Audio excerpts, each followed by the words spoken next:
Lamento não poder lhe dizer nada de mais confortante, pois que o amor ativo, comparado ao contemplativo, é algo cruel e apavorante. O amor contemplativo anseia por uma proeza imediata que possa ser rapidamente realizada e que todos vejam. E nisso chega efetivamente a ponto de sacrificar a vida, contanto que a coisa não demore muito e se realize bem depressa, como que no palco, para que todos a vejam e elogiem. Já o amor ativo é trabalho e autodomínio, e para quem o pratica é talvez toda uma ciência. Contudo, predigo que no instante mesmo em que a senhora constatar horrorizada que apesar de todos os seus esforços, não só não se aproximou da meta, mas até como se afastou dela, nesse mesmo instante, predigo-lhe, a senhora atingirá de repente a meta e perceberá claramente, pairando sobre si, a força miraculosa. Desculpe por não poder ficar mais tempo com a senhora, pois me aguardo. Até logo. Olá pessoal, seja muito bem-vindo ao canal Lendo Querendo. E hoje então, tá certo? Digamos que a gente vai fazer um desafio, né? Conversar sobre um dos grandes clássicos da literatura ali mundial. Esse foi um livro que eu acabei, tá bom? E ainda há pouco, estou gravando esse vídeo nesse exato momento que eu terminei de a leitura. Ela já faz umas horas, né, digamos assim. Mas, ok, possivelmente esse vídeo vai ser publicado, né, uns dias depois, tá? Então não vai ser um grande vídeo, uma grande resenha, nem nada do tipo, tá? Eu costumo fazer vídeos bem mais elaborados assim, porque eu acabo lendo mais textos de apoio sobre a obra e acabo refletindo mais, tá? Mas enfim, eu só digamos que eu sentei para gravar e nós vamos conversar um pouquinho sobre os Irmãos Karamazov. Até porque isso aqui é um livro, vou mostrar a capinha aqui para vocês, né? O do Dostoiévski, tá? Que, veja só vocês, eu me surpreendi muito, muito, muito mesmo, porque a primeira vez que eu entrei em contato com o Dostoiévski foi através da obra O Crime e Castigo. E veja só vocês, eu tinha gostado, mas também nem tanto assim, né? Então eu fiquei naquela dúvida. Eu gostei, mas eu ainda não vi o Dostoiévski que os leitores falavam, ou que os grandes leitores falavam, né? Quando eu falo os grandes leitores, eu me refiro àqueles com uma idade mais avançada, que já tem uma bagagem de vida muito mais grande que a minha, tá bom? E que já leram mil coisas e que tenha o Crime e Castigo como uma das suas obras favoritas. Ou então, né, eu não tinha visto aquele Dostoiévski que os críticos falavam, né? Um dos grandes e tudo mais. Então eu ficava, poxa, então algo de errado comigo, né? Tem alguma coisa de errado comigo. E aí eu fui, né, crescendo. E essa leitura do Crime e Castigo eu fiz em 2018, foi em 2017, não lembro, acho que faz uns anos. Tem vídeo aqui no canal, inclusive eu vou deixar o link lá embaixo na descrição do vídeo. E foi uma leitura que eu gostei muito, mas que eu não tinha encontrado esse Dostoiévski que as pessoas falavam, né? E veja só vocês, acabei lendo Os Irmãos Karamazov. Aliás, que encontrei o grande Dostoiévski. Essa daqui virou uma das minhas obras favoritas do autor. É um calhamaço, e é um calhamaço que foi feito para ser degustado. Inclusive o Dostoiévski queria escrever ali uma segunda parte do livro, né? Então esse daqui, sem dúvida alguma, seria um daqueles calhamaços bem grandes da literatura, como os Miseráveis, por exemplo, né? Ou Guerra e Paz, né? Então seria um livro bem grandão, digamos assim, né? Mas de qualquer forma ainda não deixa de ser, né? Um calhamaço. E levando em consideração também que, tá certo, essa medição aqui é da editora 34 em e-book. O que acontece? Esse aqui é o último livro que Dostoiévski publicou na sua vida, né? Então foi o último que ele escreveu também. Ou, a não ser que tenha se perdido alguns escritos aí dele, né? À medida que o tempo avança. Mas, tá certo? Esse livro aqui, pelo que eu percebi aí, alguns comentários, ele é um livro que reúne tudo aquilo, todos aqueles temas, tá bom? Nas obras do autor que ele já vinha, né, escrevendo, desculpe, tá bom? Nos seus livros. Então, o Crime e Castigo, né? Aquela questão da culpa, da consciência, né? De como lidamos com a culpa. A questão do assassinato também. Enfim, Gente Pobre, tá bom? Que é o seu primeiro livro, creio eu, né? Ele também tem outros como o Idiota, né? O Adolescente também são outros calhamaçozinhos do autor, tá? mas muitos consideram, eu particularmente já considero, apesar de só ter lido O Crime e Castigo e esse aqui, essa daqui é a sua grande obra. Isso aqui é espetacular, minha gente. E quando eu falo espetacular, é espetacular mesmo. Então, isso aqui é um dos meus livros favoritos da vida fácil. É um livro espetacular. E o mais incrível desse livro é a construção dos personagens aqui. É algo surreal, mas assim, é algo impressionante, porque eu nunca vi personagens tão bem construídos na vida. Eu diria que eu já li vários livros, aí eu já vi personagens muito bem construídos, mas esse livro aqui tem tanto personagem que você fala assim, o autor ele vai se perder, mas na verdade ele não se perde, ao contrário, ele alcança cada vez mais ali um ápice, tá bom? Ele liga esses personagens muito bem, ele liga a aparição desses personagens muito bem, e eu diria que até a aparição e a reaparição também. Então é um livro espetacular, é fabuloso isso aqui, você não tá entendendo. Eu vou fazer o seguinte, eu tenho aqui as minhas anotações, tá bom? Em que eu escrevi aí algumas horas atrás, digamos assim, e eu vou ser guiado por elas. Então a primeira coisa que eu vou fazer é contar para vocês um pouquinho sobre a história dos irmãos Karamazov. Aliás, eu vou contar bem assim, resumidamente, para não estragar, não vai ter spoiler nenhum, não se preocupe, até porque isso aqui é um livro muito grande, tem muitos acontecimentos, muitos detalhes, muitos personagens que eu vou acabar esquecendo aqui, né? Como, por exemplo, as esposas desses personagens que aparecem aqui. Então eu vou acabar esquecendo de contar vários detalhes para você.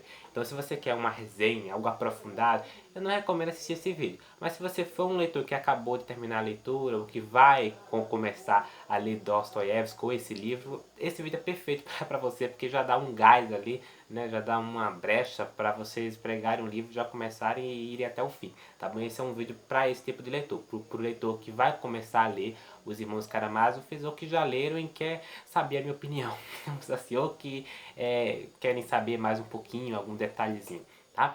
Então, Os Irmãos Karamazov, como eu falei, é a última obra publicada do autor. E do que é que se trata? Isso aqui é um livro que tem como um dos seus grandes temas aqui a religião.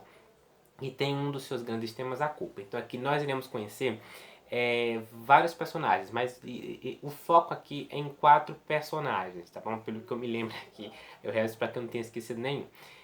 Quem são esses 4 personagens, Fernando? Temos aqui o pai, tá bom? Que eu anotei aqui, o Fyodor Pavlovich Karamazov, ou Karamazov, tá bom? Como você preferir pronunciar.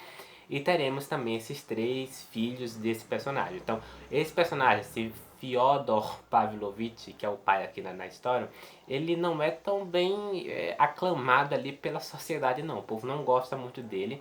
Ele digamos que até um canalha, numa palavra mais popular.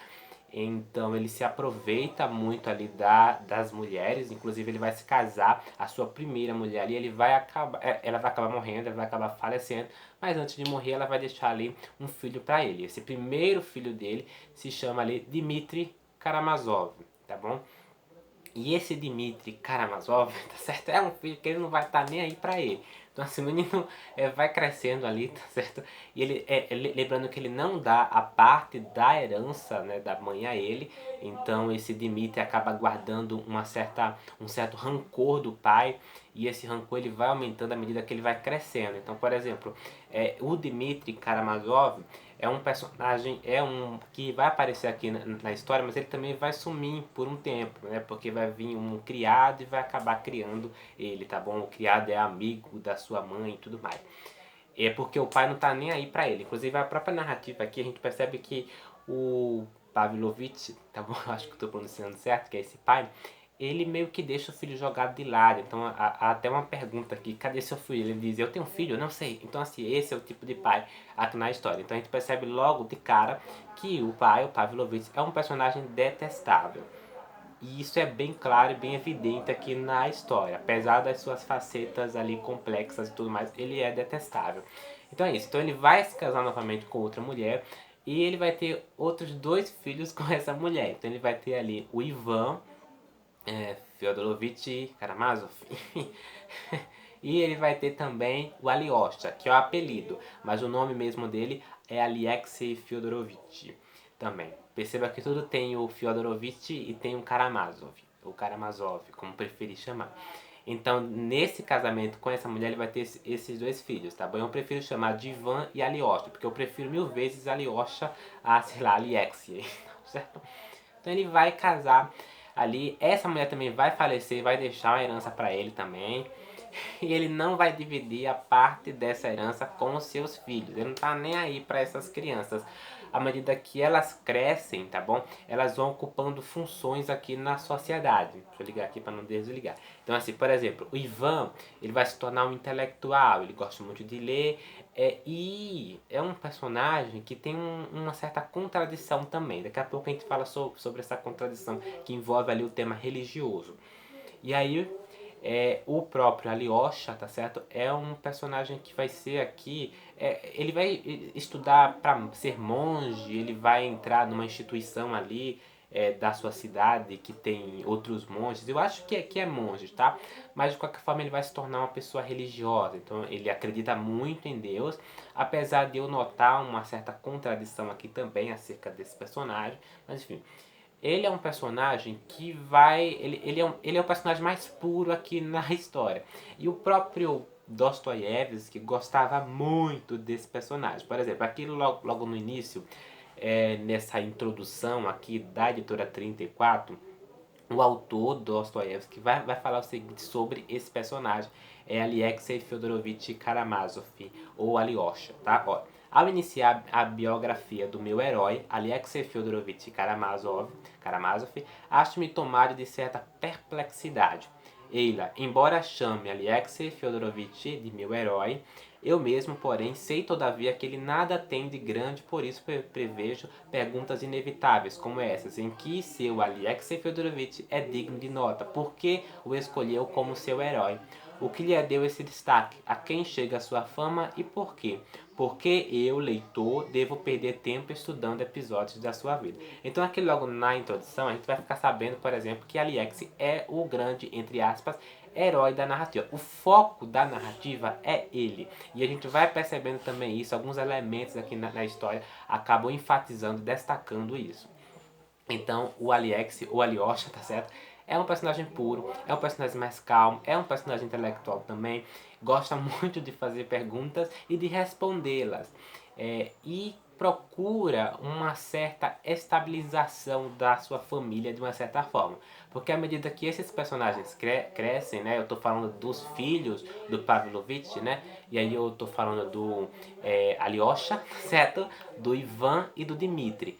Lembrando, tá bom, o Dmitri é ali um filho, é o que chama bastardo, né? Um filho de outro casamento. Os dois é do casamento da última esposa do Pavlovich. Então esses personagens aqui, eles se relacionam bem, mas ao mesmo tempo eles não se relacionam tão bem assim. Então assim, por exemplo, eles não gostam muito do pai, né? E essa relação com o pai vai se tornando mais complicada com as brigas que o Dmitri vai ter com ele. Então, assim, um dos episódios aqui bem marcantes, tá certo? Esse episódio é terrível, tá certo? É quando o monge, tá certo? Eu até anotei o Startse, tá? Ele chama esses personagens ali para tentar resolver o problema acerca da herança deles, tá? E aí a gente percebe que do nada Dmitri acaba aparecendo na hora e o pai tá lá e eles acabam brigando, uma briga terrível que deixa os monges ali de boca aberta, todos ali bem surpresos com as atitudes dos personagens, né? Do filho, do pai, enfim, acaba fazendo aquilo ali um estardalhaço total. A ponto de que os personagens ali acabam indo embora. Isso é bem assim, perturbador. Mas o que acontece? Tem outra discussão bem pedante, podemos dizer assim, bem recorrente aqui na obra, tá bom? Que é acerca desse triângulo amoroso. Porque o Dmitri, ele é um personagem que namora ali, né? Essa mulher que eu anotei o nome dela, que é Gruenchka, algo do tipo.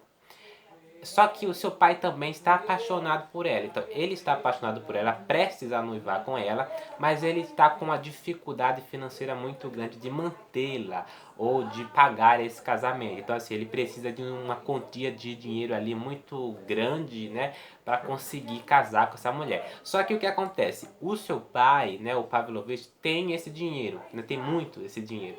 Então é mais propício, entre aspas, né, ela casar com o pai dele. E aí que gera essa grande briga também entre esse filho e entre esse pai.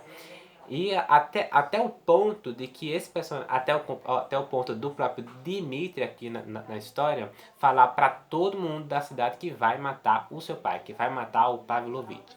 E aí que tá o grande ponto, porque quando ele sente isso, quando ele fala para toda a sociedade, dá a ideia, tá bom, de que ele vai realmente matá-lo.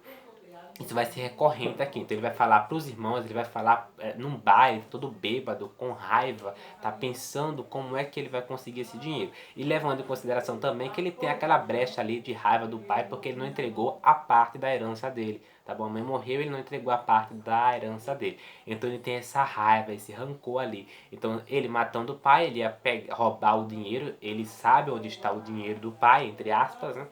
Porque eu tô em dúvida, eu acredito que ele deva saber.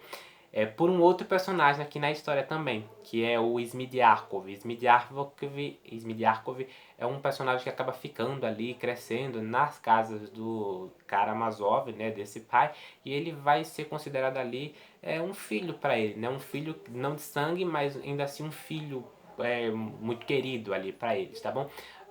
E esse Smidiakov vai dizer ali para o personagem onde está o dinheiro ali do pai. E a grande pretensão ali dele é roubar o pai, matar o pai. Isso é o que ele fala. E é o que dá a entender aqui na história, de que ele vai cometer isso. Até o ponto, gente, certo? Em que esse personagem vai morrer, vai ser assassinado, o pai vai ser assassinado. O Pavlovich vai acabar sendo assassinado aqui na história. E aí que começa a grande coisa aqui, a grande dúvida entre aspas, né? Porque o Dostoiévski ele vai enganando o leitor de uma forma muito eloquente, de uma forma muito lúcida, eu diria, e de uma forma um tanto que até desafiadora e até ambígua demais. Daqui a pouco a gente conversa sobre isso. Mas enfim, o que acontece? O pai vai ser assassinado e nós vamos ficar numa dúvida em primeiro momento aqui de quem matou o pai, né? Tá bom? Se foi o Dmitri ou os outros irmãos ali. Alguém matou o pai. Isso se torna cada vez mais um tanto que difícil de descobrir para os jurados, para as policiais da época, enfim. Porque é o seguinte, todos eles tinham um motivo para matar esse pai, porque ele era detestável, ele é um péssimo pai, ele não entregou a herança ali aos filhos, ele bebia muito, ele inclusive tinha raiva também dos seus filhos, ele não gostava das personalidades dele também, ele era muito egoísta também, então ele tinha motivos para matar, todos eles tinham motivo. Mas isso vai ficando cada vez mais desafiador, então por exemplo, quando ele está ali prestes, tá bom, a preparar o seu casamento com o, né, Dmitri e a sua noiva lá, a Grenka, né, a Katerina, creio eu, enfim, acho que é esse outro nome dela. Do nada ele tá no bar ali, né, com seus amigos e ele vai ser parado ali pelos policiais e vai dizer, ó, você tá preso por ter matado seu pai. Só que o personagem alega, desde o início aqui na história, o Dmitri, que ele não matou seu pai. Isso é uma mentira, tá bom? Ele não foi ele. Então ele acaba sendo preso. E essa vai ser a grande dúvida aqui na história. Eu não vou dar spoiler, vocês vão ter que ler a obra. São mais de 900 páginas, dependendo da sua edição. Outras páginas estão 700, enfim, depende ali da sua edição. A letra, a fonte, né, isso, o tamanho, né, a largura e tudo mais. Gente, espetacular, né? É uma história que vai prendendo o leitor ali, vai agarrando ele até chegar ao final. Só que assim, como eu falei, a grande coisa pra mim, isso daqui é a minha impressão de leitura nesse livro, é a complexidade desses personagens. É a personalidade de cada um deles, que chega a ser até muito instigante. Isso agarra o leitor de uma forma fenomenal. E poucos autores, na minha opinião, eu já li muito e pretendo ler mais ainda conforme o tempo, poucos autores conseguem fazer isso tão bem quanto Dostoiévski aqui nesse livro, em Crime e Castigo também, lá com o... Ai, esqueci o nome do personagem. Mas já faz tempo que eu li, mas enfim, lá com o personagem que acaba matando a velhinha ali, né, tá bom? Em tempo si, ele divide a sociedade ali em dois grupos, enfim. Né? Tô tentando lembrar, mas não vi o nome do personagem. Desgraça, enfim. É o que acontece aqui. Então a complexidade desse personagem é muito importante, chega a ser muito instigante, tá? Deixa eu ver o que eu anotei aqui mais. A divisão, Smidiakov, pronto. Outra coisa também aqui é que à medida que o livro vai se aproximando, tem outros dois personagens aqui que também é o foco desse assassinato. porque que é o Smidiakov, que é esse outro filho dele, né, que não é de sangue, mas que de uma certa forma ou de outra era um tanto que esquecido, entre aspas também, pelos seus outros irmãos ali. Então assim, o Smidiakov também tinha motivo para matar o Pavlovich, tá bom? A questão da exclusão, a questão de que ele sofria de um tipo de doença que de uma certa forma ou de outra fazia com que ele fosse 8 ou 80, entende? Então assim, ele tem os seus motivos também. Cada um deles tem. O Ivan, o Alyosha. Só que o Alyosha tem os seus motivos, mas é o personagem que no julgamento você percebe que é o que é mais aclamado. Aclamado assim, é o que é mais visto com bons olhos, porque é um religioso, é uma alma pura e é o que é mais calmo aqui na história, tá bom? Além de nós acompanharmos também esse desfecho aí de quem foi que matou e de quem vai ser preso, há também a grande pergunta de que será que o Dmitry vai pagar por isso, sendo inocente? Porque à medida que a história vai sendo avançada aqui, você pensa, poxa, vou aceitar que o Dmitry é inocente. E será que ele vai ser preso? Essa é a pergunta. E aí do nada você pensa que Smidiakov é o culpado. Aí você pergunta, poxa, então ele vai ser preso ou ele não vai ser preso? E aí do nada passa para o Ivan. Ivan é outro personagem incrível aqui na história, mas todos eles têm as suas facetas malignas e benignas aqui na história. Então você pensa, o Ivan que matou. Do nada você pensa, não, ele não matou. Será que ele vai ser preso? Sabe? Então tem toda essa dúvida. E é uma dúvida assim, que deixa o leitor de uma forma, enfim, perturbada. Tá aí uma das grandes coisas impressionantes dos irmãos Karamazov, na minha opinião. Até o próprio título, né? Os irmãos Karamazov, tá bom? Dizem que esse Karamazov ali indica culpa, tá bom? Estado de culpa ou algo do tipo também aí em russo, eu não sei. Pra quem entende russo pode ficar, enfim, fique à vontade pra me corrigir, não tem problema não. Anotei também aqui a questão do grande capítulo desse livro e é espetacular esse capítulo. Estou falando do capítulo do Grande Inquisidor, tá bom? Um dos temas desse livro é sobre a questão de que se Deus não existe, tudo é permitido, né? Então assim, o Ivan, que é esse intelectual ali, ele vai contar uma história, né, quando ele está discutindo ali com Alyosha, né? Alyosha é um religioso, acredita em Deus, tenta convencer também os demais acerca de Deus e tudo mais, só que o Ivan não acredita. O Ivan tem ali os seus, né, digamos que a sua opinião sobre Deus. E ele tenta embarcar nessa do irmão, até pelo respeito com ele e tudo mais. Então assim, ele vai contar a história do Grande Inquisidor. Esse capítulo é um dos mais incríveis da literatura, na minha opinião. E é um capítulo maravilhoso. O ritmo desse capítulo é o que mais encanta, tá bom? A forma como Dostoiévski vai jogando os fatos não, desculpe, a história desse Grande Inquisidor aqui na história. O Grande Inquisidor é um personagem que vai chegar ali que vai reajustar as coisas. Também teremos a figura de Jesus entrando nessa história. Esse aqui é um livro muito religioso, tá? Então você tem muitas digamos que você nota até um baseamento que o Dostoiévski teve nas parábolas, tá bom? Bíblicas. Ele teve também ali, principalmente no Mateus, enfim, nesses livros ali mais conhecidos da Bíblia mesmo, tá bom? Então ele vai pegar também grandes trechos e vai colocar nessa obra aqui. Só que tudo de uma forma muito bem muito bem feita. Então você pode até muitas vezes não entender, tá bom, da onde surge essa ideia, mas o nada vem aqui, o carazinho da edição, tá bom, encarregado disso, coloca ali nas notas, né? É, enfim, a referência, né? Mas sem essas referências também há uma certa dificuldade ali de você entender, tá? Eu diria. Enfim, inclusive o próprio Dostoiévski, né? Ele tinha ali como um dos seus livros favoritos da vida um livro sobre a Bíblia, né? Eu dei uma pesquisada ali, tá certo? Bem rapidinho, sobre os livros favoritos do Dostoiévski e eu encontrei um artigo falando que ele tinha ali a Bíblia, um livro que era baseado na Bíblia, que era um dos seus favoritos. Isso é um fato interessante aqui, porque nos livros de Dostoiévski os temas religiosos são muito frequentes. E nesse livro aqui, então, meu Deus, essa questão do Grande Inquisidor também. A questão também de que teremos aqui é outra parte da história, que é sobre o menino, né? E temos aqui o Alyosha, que do nada vai sair da sua casa e ele vai encontrar uns garotos jogando pedra ali no Iriuchi, algo do tipo. É um personagem que se chama quase isso aí. É uma criança, tá bom? E os garotos estão jogando pedra ali nele, do nada esse garoto, após ele salvar esse garoto, entre muitas aspas, né? E o garoto vai lá e morde o dedo do Alyosha, tá bom? E esse personagem vai ser encontrado aqui em diversos momentos, né? O pai desse garoto, tá bom? É um pai que tem uma certa relação com o Dimitri. Isso vai gerar um certo, enfim, um embuste aqui na história, uma certa briguinha também. E você vai acompanhar também doenças em alguns dos personagens e a forma como eles vão lidando com o fim. Um outro tema também que eu posso destacar aqui, segundo a minha leitura, é acerca do fim, de como cada um personagem se relaciona com o fim da vida, né?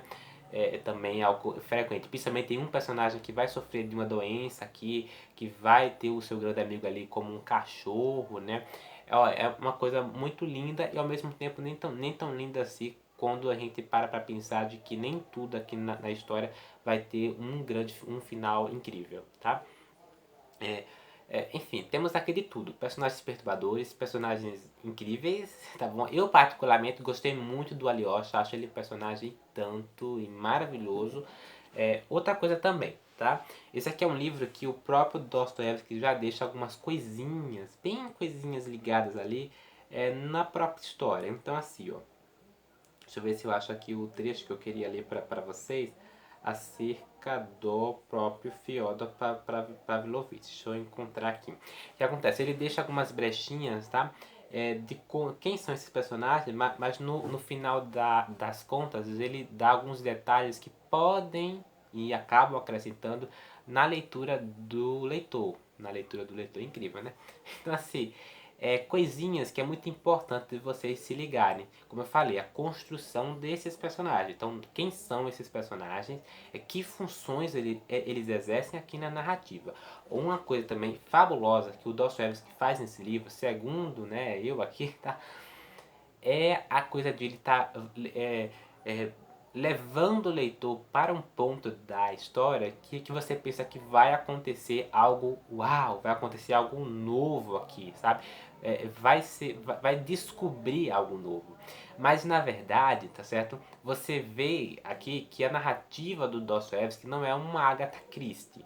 Ele engana o leitor em diversos momentos aqui na história. O leitor vai se sentir enganado pela narrativa do autor, mas ele vai levando ali o leitor a algo que ele já disse. E você espera algo novo, mesmo ele já dizendo lá no início que era isso aqui, sabe? Uma das primeiras coisas que o personagem faz aqui, você vai precisar ler a história, não vou dar spoiler, é que Dimitri acaba falando que não foi ele e que foi personagem tal que matou o pai dele.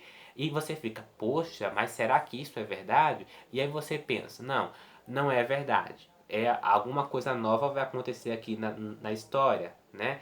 E a história vai te levando, você diz, não, era exatamente aquilo. A única coisa que o Dostoiévski faz aqui é pegar essa coisa aqui que você já sabia logo no início e criar uma história maravilhosa que complemente, faça disso aqui que você sabia no início algo espetacular. E aí você pensa que aquilo é surpresa, mas na verdade o Dostoiévski te enganou. Eu achei isso espetacular. Uma coisa aqui, ó. Logo no início da narrativa, a gente vê que o Fyodor Pavlovich aparece ali, tá bom? O Dostoiévski vai contando cada membro dessa família, tá bom? Quem foi a Alyosha, o fim que a Alyosha teve na história, já vai ser dito aqui logo no início. Quem foi Ivan, né? Quem foi o Dmitri, enfim, tudo mais. Fyodor Pavlovich, por exemplo, começou quase do nada. Era um fazendeiro insignificante, vivia a correr atrás de almoços em mesas alheias. Empenhava-se a fundo na condição de comensal, mas ao morrer deixou uma quantia que beirava os 100.000 rublos em dinheiro sonante. E ao mesmo tempo passou toda a vida, apesar de tudo, sendo um dos mais broncos, extravagantes de todo o nosso distrito. Torna a repetir. Aí não se trata de tolice. Em sua memória, esses extravagantes são bastante inteligentes e ladinos. Trata-se precisamente de bronquice. E ainda por cima de uma bronquice algo peculiar, nacional. Esse livro aqui é um livro, tá bom, da literatura russa. Rússia. Então assim, temos muita coisa aqui da Rússia, um retrato interessante da Rússia. Uma das coisas mais incríveis desse livro é os diálogos. Os diálogos são muito bem feitos. Se você fosse, Fernando, interprete um personagem do Dostoiévski em Os Irmãos Karamazov, eu iria interpretar ali qualquer um desses irmãos. O Ivan, o Alyosha ou o Dmitri. Se você me desse qualquer um, eu faria questão de ganhar um Oscar só de porque é maravilhoso. Os diálogos desses personagens são incríveis. Então assim, temos aqui um retrato da Rússia muito peculiar também, tá bom? Esses personagens, principalmente quando todos aqueles personagens que aparecem aqui na história e que a gente não sabe as facetas desse personagem mais, um tanto que até completo, né? Enfim, aparecem no julgamento, né? E aí esses personagens começam a fofocar sobre o que está acontecendo ali no julgamento, a fofocar se de fato o personagem vai ser preso. E aí a intenção inicial daquela sociedade da época é o quê? É que de fato aquilo ali, ele é o culpado, ele deve ser preso e ponto final. Então assim, uma coisa que você vai notar aqui na história também é sobre, como eu falei, esse outro lado desses personagens que não aparecem, esse retrato da Rússia, tá bom? Que acaba sendo um retrato, na minha opinião, tá bom? E a forma como os fatos novos que vão sendo acrescentados aqui na história vai espantando aqueles personagens que estão ali sentados calmamente esperando que algo novo aconteça ou que não aconteça, sabe? E o comportamento de cada um, sabe? Isso é incrível. É uma das coisas que eu achei mais incrível, tá bom? O Dostoiévski, ele vai dando um pano de fundo ali no julgamento e ele vai ali mostrando a reação daquelas pessoas diante de tudo aquilo, levando em consideração também, tá certo, que esse caso aqui, os casos dos irmãos Karamazov, né, da morte do pai, vai ser um caso nacional. Isso vai levar ali, tá bom? Todas as pessoas vão querer saber o desfecho disso. Digamos que os convites vão ser dados ali para algumas pessoas participarem ali da audiência. Várias pessoas, assim, do nada vai acabar não é ingressos, mas é as chamadas, podemos dizer. As pessoas vão querer entrar naquela sala de qualquer forma, se vão comprar ali para ir e tudo mais. Então, assim, é um caso que teve ali uma certa imagem nacional muito grande. As pessoas estão muito instigadas sobre essa família, sobre esse caso, sobre a morte desse pai e tudo mais. E uma coisa bem interessante aqui é como o jurista, né, o advogado, vai defendendo, mas ao mesmo tempo ele vai emitindo a sua opinião, sabe? O próprio advogado, ele se sente de uma certa forma até culpado e ele demonstra essa culpa perante todos ali, tá bom? Porque vai acontecer outro fator aqui, tá? Essencial aqui na história, que vai fazer com que tudo aquilo seja incerto.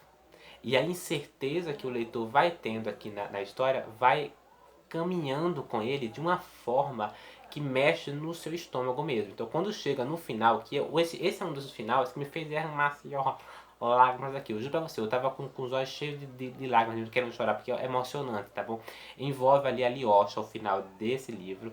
E é um final, gente, que parece que o Dostoiévski pega toda a emoção e espalha pro leitor ali. Mesmo que o final para muitos seja desagradável, você vai se tocar.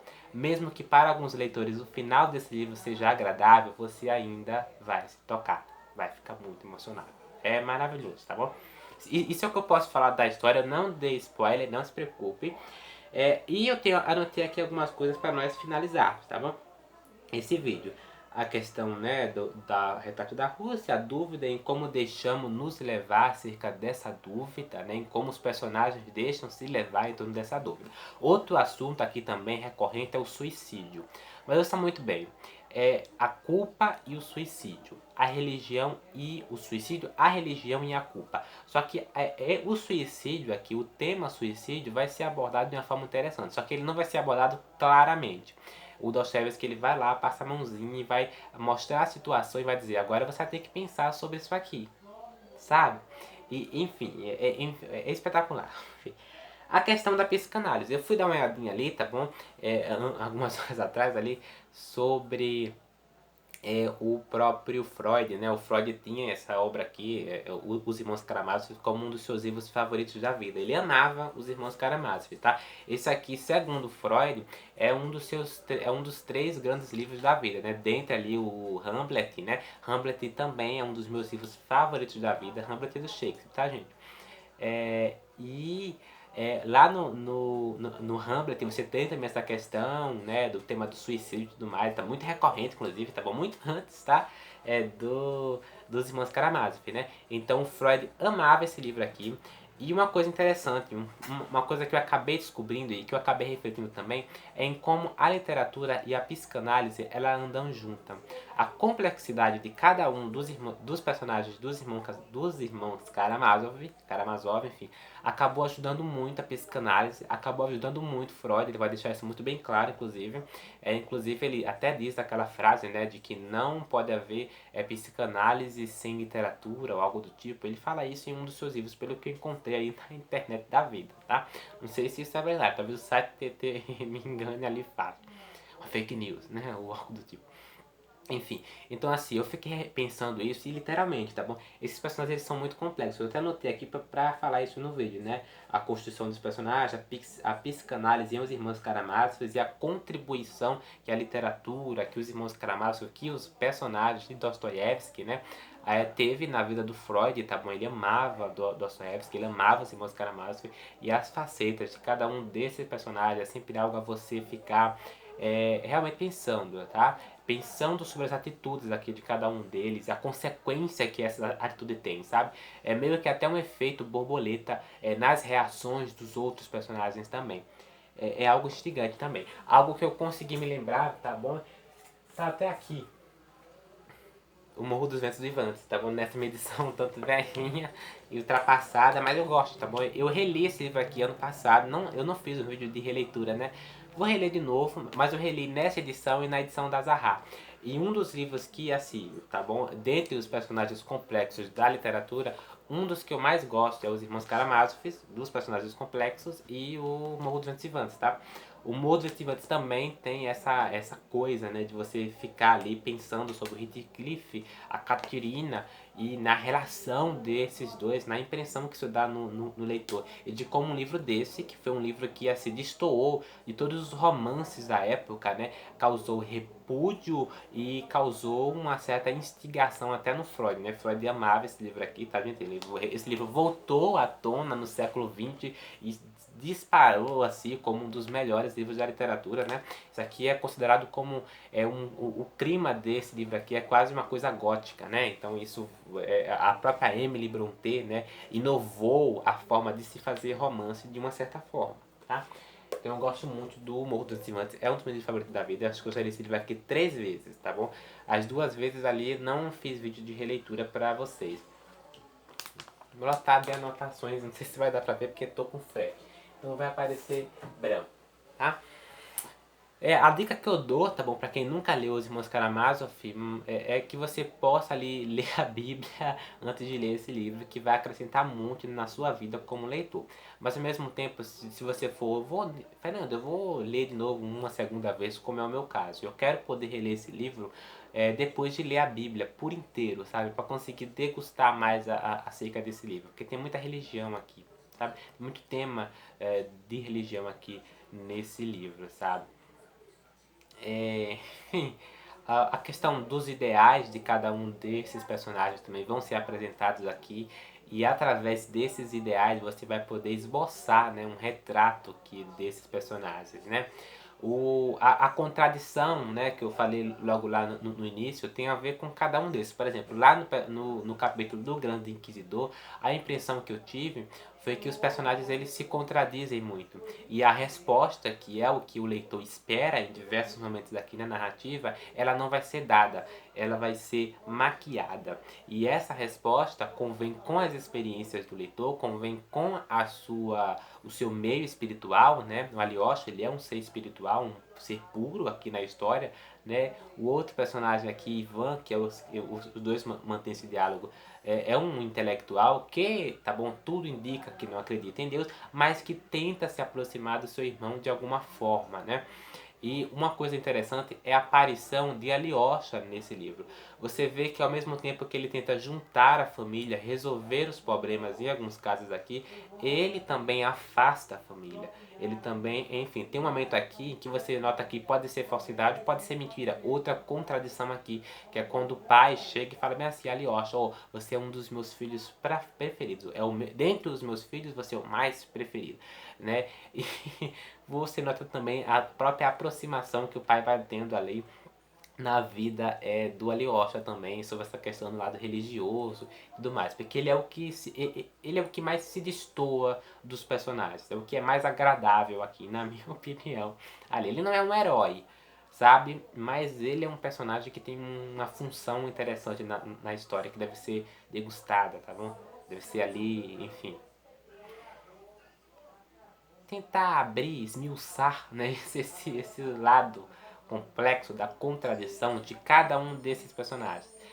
O diálogo em diversos momentos aqui na história, principalmente quando chega na parte do júri e tudo mais, você nota uma certa confusão, né? Então, muita confusão eu diria. E você nota que o Dostoiévski, ao traçar o retrato desses personagens no juramento, ele não se perde, tá bom? Quando eles vão ali, tá bom?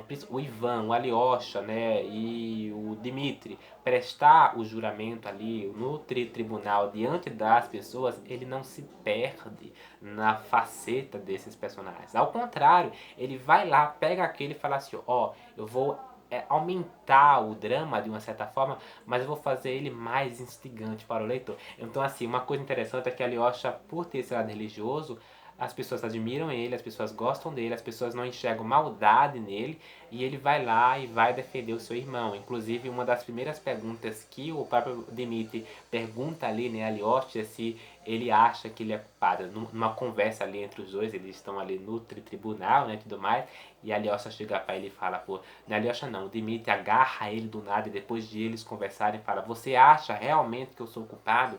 E você vê que mesmo nessa confusão, nessa contradição entre eles, ainda assim ele não se perde. Dostoiévski não perde como escritor aqui em nenhum momento. Isso chega a ser impressionante, sabe? Muito impressionante. O próprio Ivan aqui, ele vai passando por momentos de delírios, e eu não vou dar spoiler, não se preocupe, mas é como se o delírio de cada um desses personagens, o delírio interior também, sabe? Isso também é algo que aparece aqui na narrativa em diversos momentos também. A questão do delírio, a questão da loucura também é muito desenvolvida nesse livro, tá bom? Enfim, e é impressionante. Tem um momento aqui em que você pensa que um dos personagens, não vou dar spoiler, não se preocupe, um dos personagens está de encontro com ao Deus, de encontro com algum ser misterioso, de encontro com algum ser místico. Esse personagem é um personagem que é um intelectual, eu não vou dar spoiler, é um personagem que tem ali toda essa sua esse seu lado culto, né? Então ele entra em contato com aquilo, mas ele está doente de uma certa forma, ele está louco, ele está em delírio. E aí você nota, será que isso aconteceu? E uma coisa que o Dostoiévski faz impressionantemente aqui é o que acontece com esse personagem depois de ele passar por isso. Então assim, o Dostoiévski é um autor que foca muito no depois de passar por determinada coisa. Então ele deixa a impressão muito bem, não vou dizer dinâmica, mas muito bem certa, muito bem característica ali, ao leitor embarcar naquilo. A gente nota que teve realmente aquela marcação. Ele marca e ele deixa isso claro no leitor. Isso traz essa impressão para o leitor. Eu achei isso espetacular também nesse livro. Tá bom? Eu já estava com mais de 40 minutos ali, eu já me aprofundei bastante, né? Eu estou esquecendo mil coisas aqui, tô tentando me lembrar, certo?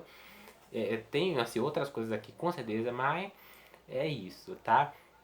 As crianças aqui, lembrando que é um retrato da Rússia, então temos todo tipo de personagem que você encontrar, mas as crianças também aqui nessa história causam também uma impressão no leitor. As mães de cada um desses personagens, as mães, né? A mãe de cada um desses filhos, né? a mãe do Dmitri e a mãe dos dois lá, tá bom? Não aparecem tanto aqui na história, tá bom? O Dostoiévski queria escrever um segundo volume, tá bom? Você nota que no final desse livro a gente quer saber mais sobre Alyosha. Eu queria saber muito mais sobre Alyosha, eu diria até. Enfim, tá bom? Se você não leu Os Irmãos Karamazov, aconselho. Isso aqui é um retrato, minha gente, assim, é um retrato lúcido do ser humano, sabe? De como o ser humano é na sociedade, no lugar que ele ocupa na sociedade, de como todo esse lugar pode ser do nada quebrado, pode ser assim, pode sofrer uma transformação muito grande, sabe? De como os lugares das pessoas, elas são muito mutáveis, né? Na verdade, enfim, nós seres humanos já somos mutáveis por si só, pela nossa própria natureza. Mas quando a gente para pensar de que a sociedade pode mudar ainda mais isso na gente, né? Conforme os atos que a gente vai fazendo, conforme as ações que vamos tomando acerca, né, do nosso desenvolvimento psíquico, do nosso desenvolvimento social também. E isso é muito claro, tá bom? O meio jurídico de tudo isso vai ser um dos temas fortes aqui na história. A questão também de quem pode julgar, de quem é o culpado e também de como... Será que há um certo arrependimento? Será que esse arrependimento existe? Será que o grande culpado aqui na história, ele pode sofrer uma transformação que o modifique como ser humano, que o modifique como algo enfim, certo? Um outro tipo de filosofia. O Dostoiévski aborda essa filosofia muito bem, tá? Isso é espetacular. Vou finalizar aqui, já passamos de 46. Se você gostou do vídeo, se inscreve no canal, curte, ativa o sininho, comenta aí embaixo também se você já leu algum livro do Dostoiévski, me recomenda. E tá bom? Tá 46 minutos. Não esqueça de apoiar o canal no Apoia-se. O link tá lá embaixo. Por favor, apoie o canal. Não custa nada. E nos vemos no próximo vídeo. Até lá, tá?